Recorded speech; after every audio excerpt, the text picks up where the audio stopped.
Welcome to Adapter's Advantage, breakthrough moments that lead to success. Our podcast brings you insider stories of the moments that mattered, turning points on the sometimes rocky road to success.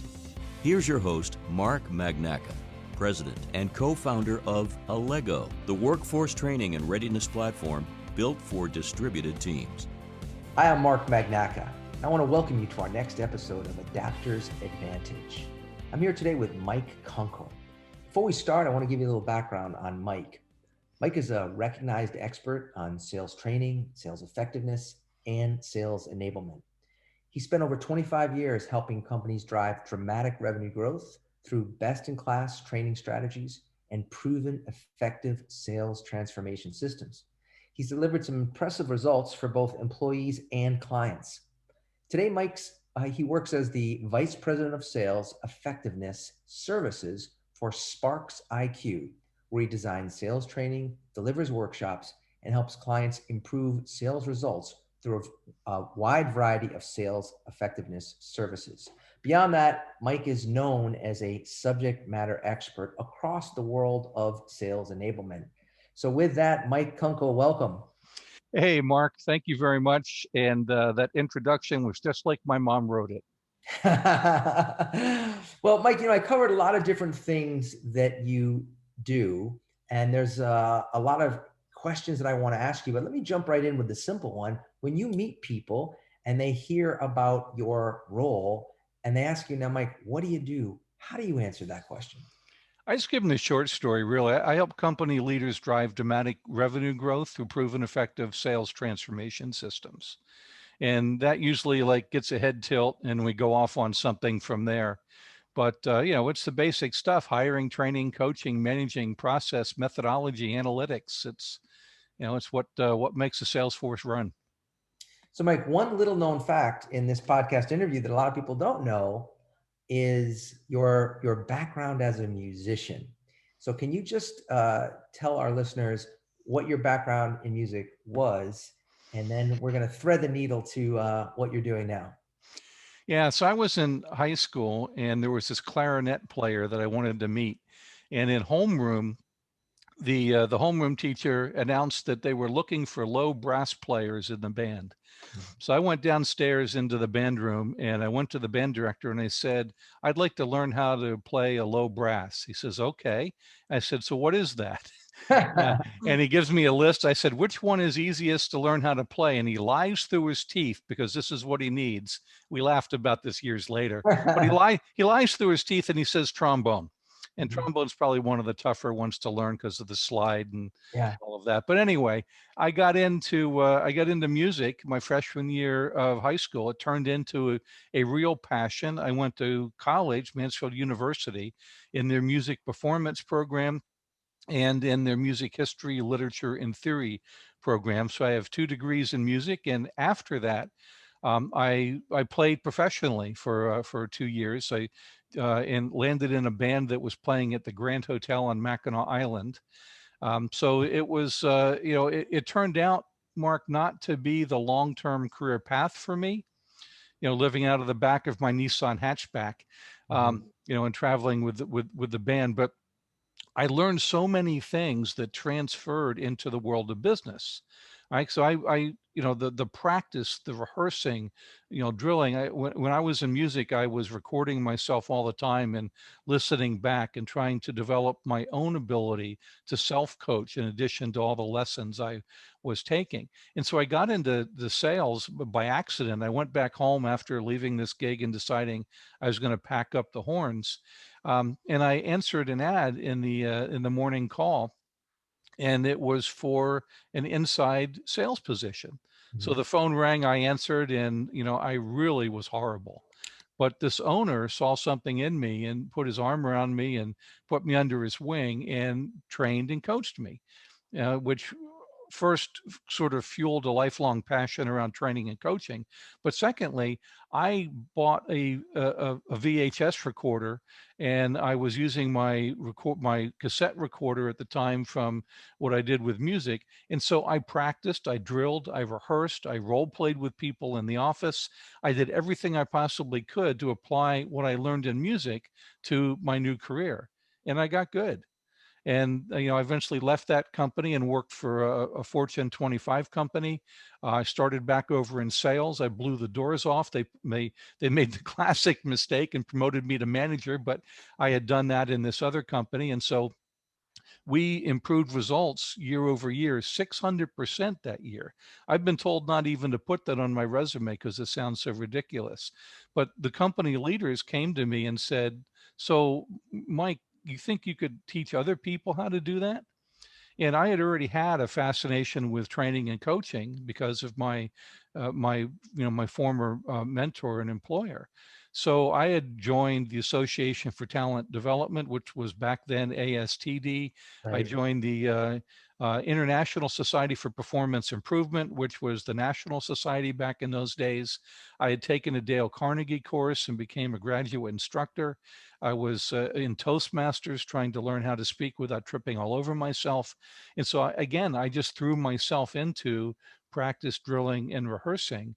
And a couple months later, I was driving across the country in a U-Haul, moving from Pennsylvania to Illinois to become part of the training organization for household finance. And that was 1991, and that's how the whole thing got kickstarted. And that's the dot connection between music and sales. And it was all about practice, drill, and rehearse. Almost every musician, particularly any professional musician, correct me if I'm wrong on this, is it fair to say that you practice every day or at least every work day? If you're a professional musician, you don't practice like once a month. No, yeah, you're practicing every single day. At 80 years old or so, there's this story about Pablo Pascal, the phenomenal cellist, and he was quoted as saying, why does he still practice? He said, "I think I'm getting better." Yeah. Right. Yeah. And so I did. Unless I was sick, and sometimes even when I was sick, I practiced every single day for some amount of time, some days more than others. And when I became a performance major, which was actually my sophomore year of college, my schedule was arranged so that I was pretty much either in a class in either history, theory, literature, or composition, or I was in a practice room, or I was practicing with a band that I was part of. And so I was practicing in many cases well into the evening. I was drilling, rehearsing, doing, on trombone, really trying to get in tune, Right. trying to develop speed, trying to develop volume and to be able to play really quietly. I was taking long pieces and ripping them down to short segments that were difficult and practicing that segment over and over and over and over until it became easier.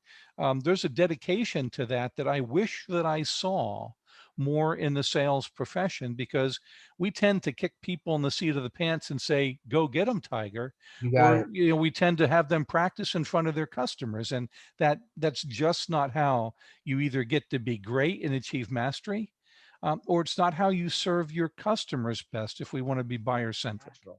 So in the same way, I'm realizing as you're talking about it, the capacity to help first with the framework for our listeners in sales, that you need to think in terms of this is a craft and I am practicing that craft, no different than if I was a musician, but recognizing that sometimes the same way you took a difficult piece of music, for many people in sales, there is one sentence, one phrase, perhaps the way you deliver the price quote, perhaps that moment when your Adam's apple, sort of goes up and down, right? Like being able to practice saying it so that, like an actor, who, by the way, actors also practice and rehearse and practice and rehearse, so that when you do it, it just seems so natural.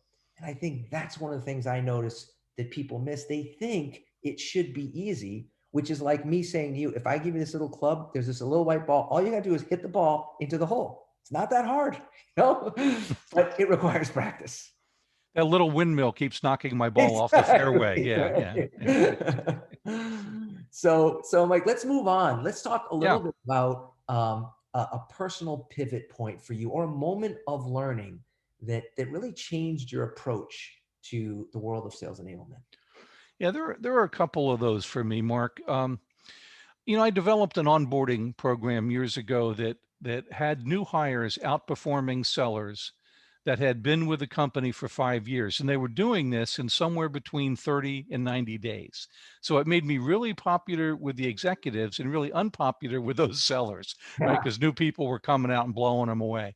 Then something really unexpected happened as we watched this phenomena over time. The performance for those new superstars when they went out into the field, right? They shot up like a rocket, then it kind of leveled off, and then it actually started to dip down, Mm. right? And they eventually they hit the company baseline and were performing like everybody else. And so I'm new at this point to training or to sales enablement. We weren't calling it at that time, but I was doing all kinds of enablement work. And it seems so obvious today, right? But I hadn't taught any of the managers any of the sales methodology that we were teaching the new hires. And I hadn't validated those managers' ability to diagnose root causes or to coach effectively. Right. So there was no manager engagement. There was no manager enablement. There was no widespread behavior change that was force multiplied by these managers. And that was a real key learning for me, that you don't drive performance improvement or change in an organization unless you've engaged those frontline sales managers. That's a great point, Mike. And there's so many examples of that, but it's sort of like if all you do is train soldiers, but the second lieutenant who is their direct commanding officer, if that person doesn't understand the commander's intent or the larger mission, you have chaos. And Yep. so the idea of recognizing that, the Romans figured it out over 2,000 years ago. There's a reason that the structure is organized the way it is, and largely because done correctly, it works. Yeah. Yeah. In that same vein too, Mark, the other big moment for me, I think, was developing a performance orientation, right? So this is really critical for, I think, the sales enablement leaders out there today. I got certified pretty early in Bob Mager's criteria referenced instruction, right? I wound up taking another workshop with some of the probably the foremost minds or founding fathers, if you will, of human performance technology, and then got really deep into performance consulting. And those were some really defining moments for me and key turning points. Being able to do root cause analysis, understanding all the moving parts that influence organizational effectiveness, and being able to apply systems thinking across an organization to improve performance. That stuff all had a huge impact on my work and career. In your current role, kind of all has been leading towards being able to use this. Um, so that leads me to a question, Mike. What would you say as you think about going back even to 1992 at HFC? What's changed in terms of the skill sets that salespeople in particular need in a virtual selling environment versus that in-person dynamic where you started back in 92? Yeah, so this is an interesting thing too, Mark, and it's a great question, right? Given the changes that sales forces are facing today. But I'm a bad example about what's changed, right? Because that first job that I mentioned I took and was inside sales. And so I was answering the phone for a while. I mastered that only due to the entrepreneur's, really willingness to train me and coach me. He saw something in me and he invested. And I got good at that. And so then he switched me to outbound sales. So here I am on the phone, probably 24, 25 years old, and I'm calling companies trying to sell them advertising specialties and imprinted merchandise and stuff for grand openings and all of this. And so, that switch to outbound was tough, but I mastered that with his help. And it was a very problem centric, buyer centric approach. And I started targeting these bigger companies. And in 9 months, I landed a multi-million-dollar account, which was Sears and Roebuck. And back in those days, they still had Roebuck attached Yeah. to their name. I don't know whatever happened to him, but I don't either. It got cut, right? but I did all of that by phone, snail mail, a very basic early form of email, and courier and delivery services, like having stuff delivered to their office as a surprise with a note from me or something, and maybe even a fax machine once or twice, right?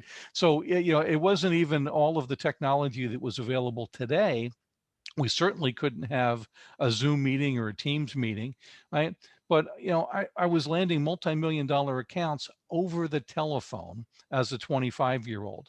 So it puzzles me a bit sometimes, right, when I hear now about the challenges that people are facing with virtual selling. Now, as you well know, right, there is a knack to video, right? Yes. There is, having a background, having good sound quality. I can't lose the headphones, even though I know I should, and I have a great standalone mic.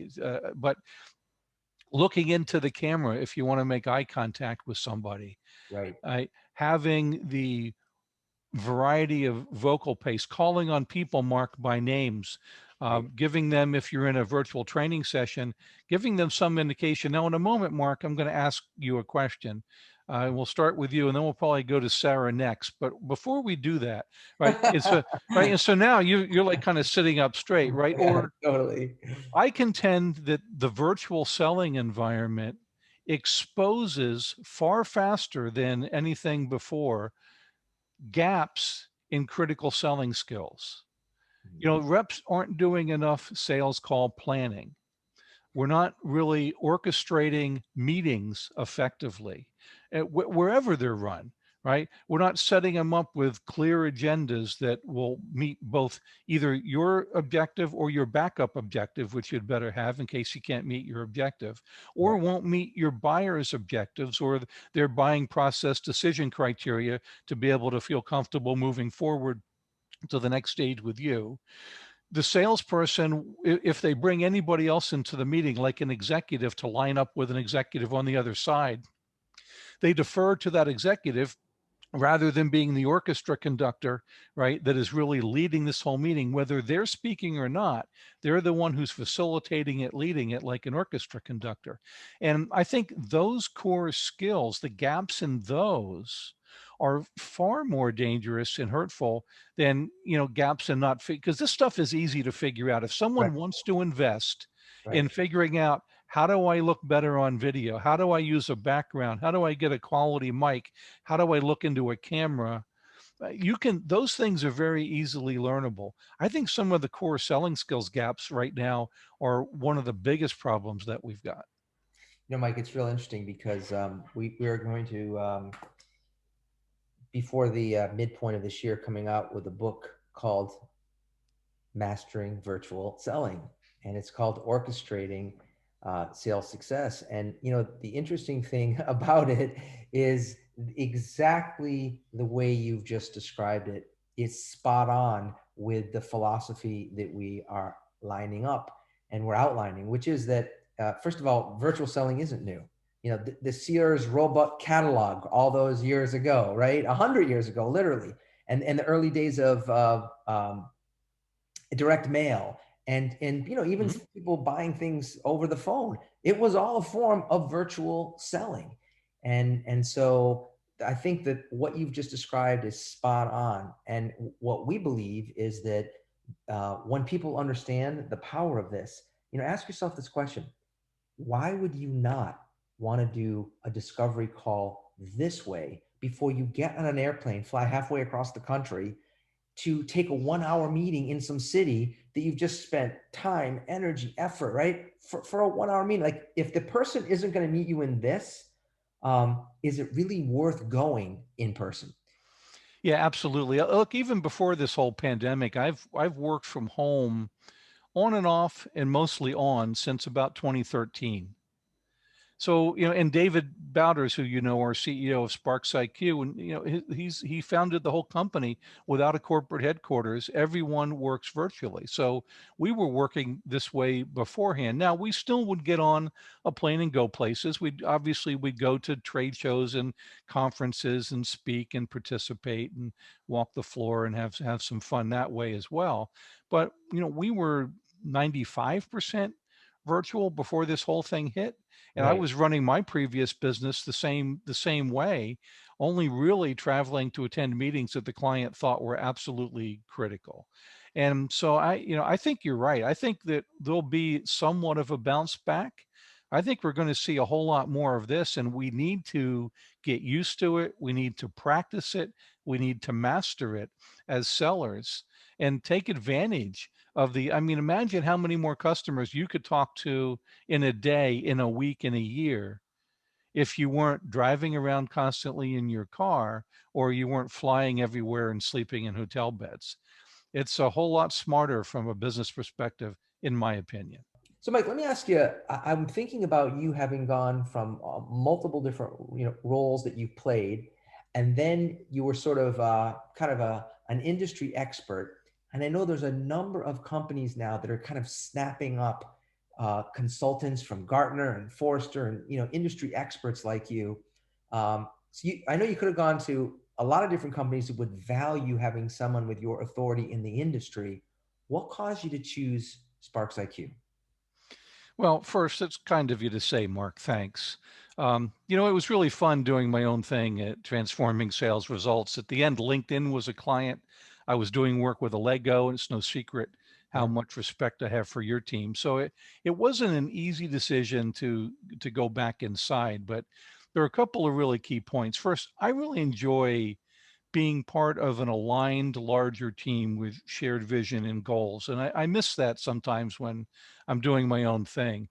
But at the end of the day, I was really lured, right, by the vision of marrying my content, my IP, my systems with Sparks IQ's binge-worthy Hollywood quality video-based sales training. Yeah. We're launching Modern Sales Foundations in next month in April. It's got a studio show with 2 co-hosts. It's got episodes with actors, sort of like Seinfeld or Friends for Sales. It's got an entire system of job aids and worksheets and manager support guides to help managers reinforce and coach reps to mastery. Now, MSF is a buyer-centric, value-focused, outcome-oriented sales methodology, and it was all built from what top producers do, right? Their practices that absolutely get results. And now it's being delivered in just about the coolest way I could possibly imagine. And that's really what made me join forces with Sparks IQ. So before we move off of it, Mike, do you also have a book coming out as well this year? Is that on the agenda? I do, yeah. It's ATD Press is going to publish my book on the building blocks of sales enablement, and I think we're still targeted for September for that. So I'm really excited about that too. I developed these building blocks over probably the past 20 years or so, again, starting well before sales enablement was even a phrase, right? But it's all of the kinds of things that today we think of as sales enablement, or how do you enable a sales force, everything from analytics to buyer personas to messaging to training to management systems. And if you look at the building blocks framework, if you get all those things in place and you get to a formal maturity model of sales enablement, you can absolutely impact win rates and quota attainment. One other question, Mike, before we wrap up here, to sort of summarize everything that we've talked about, based on your experience, what do you think is the most important skill that a new employee should learn or improve today? Most important. So I'll do better than I'll give you a couple, right? Sort of my top ones in general, and then even 2 more for sales pros, right? Because I talk about these all the time. Speaking generally, I think it's a toss up between critical thinking, prioritization skills, and business acumen. Okay. All of those I think I see as really being sorely missing. Um, we could do a lot more to help people develop better problem solving and critical thinking skills. I think this is so important in the sales profession, especially for consultative sales and buyer centric selling, where the whole selling profession is going. Um, and then, being able to prioritize and target and focus, and general business acumen would be my top 3 there. For sales, though, I would say, Mark, it's the ability to do deep consultative discovery with root cause analysis. I see that as being something that happens early in the sales process, that if you get that right, you could make a ton of mistakes going forward and Right. still get to a win in the end. If you truly understand the customer, their perspective, their world, their problems, their pains, their opportunities, their current state, desired future state, what are the impacts and outcomes they're looking for, get that right, and a lot of magic starts to happen. And the other thing I think is so critical right now, and it's surprising because this topic has been talked about for more than 50 years, but our knowing doing gap is just massive. And that's making a full shift to being completely buyer centric and having a buyer centric mindset and behaviors. And we still talk about things like, I need to overcome these objections. Think about that for a second, Right. right? That is like one of the most combative things I could imagine. It Why is. not, why not just help buyers resolve their concerns? Yeah. Right. Yeah. And so I think making this shift, the way that we think, the way that we act, the way that we talk. Sometimes I ask senior sales training leaders, imagine that your sales training materials have just accidentally fell into the hands of your top 5 customers. Yes. Think for a second. Are you mortified or are you proud? That's a great question. Mike, that is a great question. And I don't have to tell you, you sort of go back to like the script from the old school timeshare salespeople, just to use a dramatic example, right? And Yep. and, and that's no question. There would be a mortification of, oh boy, we've just let the cat out of the bag. And to the example you just described, in this more transparent world we live in, just reminding everybody that, look, people love to buy, they hate to be sold to. And what you've just described, I love that last piece, because the deep consulting, the really understanding the need. The truth is, very often in doing that, you're helping the buyer connect the dots in their own mind. They're not exactly sure themselves. In many cases, not that they're holding out on you, they just don't know. So when you Right. take it that one step deeper of the root cause, which you could also call a form of quantification, it's like trying to figure out what is the cause, what percentage of the way they're feeling is a result of this thing versus that thing. But just that level of critical thinking, it's such a far cry from the stereotype of the plaid jacket and kind of showing different things on the inside. Yeah. Yeah, you get it, Mark. That is so true. We teach a simple acronym we call coin op, and it's a joke, right? Because for years, salespeople have been told they were coin operated. We Right. say that buyers are actually coin operated. You have to understand their challenges, their opportunities, the impacts of those, of achieving them or not. Right. What needs does that create for them as they want to move toward a future state? What are the outcomes they're looking for, and how would they prioritize those needs and outcomes? If you can get coin op and understand that about your buyers, it tells you so much about what's going on. And actually, we've had our CEO uses coin op in discovery, and he was talking to a fellow CEO at one point, went through several meetings, not a 30-minute, not an hour, several meetings really digging into this stuff, at the end of which this other CEO thanked him for guiding him through that process to be able to truly understand their own situation. Now, how often have you had a buyer do that, right? But I've actually had that happen multiple times when you truly get into deep discovery and you're doing it from understanding versus just trying to find the first opening to pitch your product. It's so interesting, Mike, as you say that. As we wrap up here, I remember watching this Story of Sales, this Salesforce.com show, Yeah, as you sort of unpack the history of a lot of modern sales training, you realize much of it derived from the Xerox professional selling skills program. yeah. And the thing that was so remarkable about those people at Xerox back then was they did exactly what you just described, because they were selling this machine that nobody understood why they even needed one. But it Hmm. wasn't until they really did the buyer-centric discovery that they were able to make a case of why this was so compelling. And it was when CEOs started doing exactly what just happened with your CEO. They started calling the president of Xerox to say, can I send my people to your training program?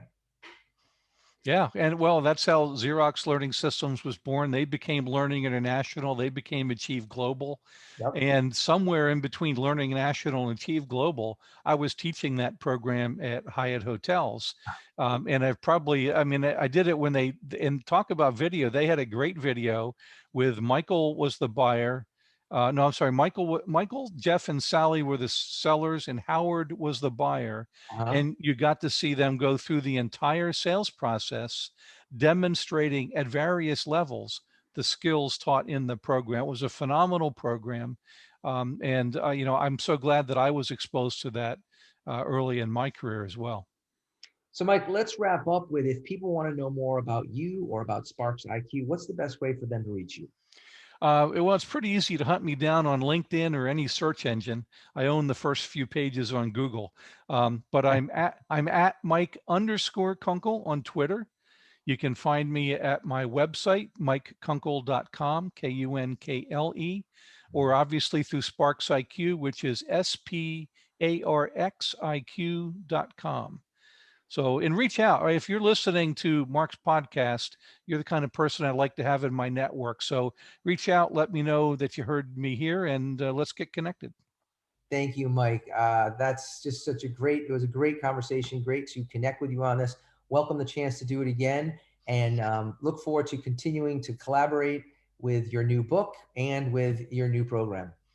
Absolutely. Look forward to it, Mark. Thanks a ton, and have a great day. Thank you. Thanks for joining us this week on Adapter's Advantage, available on all major podcast platforms. Make sure you visit our website, allego.com, where you can subscribe to our podcast so you'll never miss an episode. If you liked this show, you might want to check out our virtual training kit to learn how to keep a remote team running at full speed.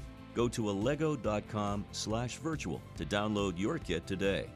Be sure to tune in for our next episode. And don't forget, one new idea can change your life.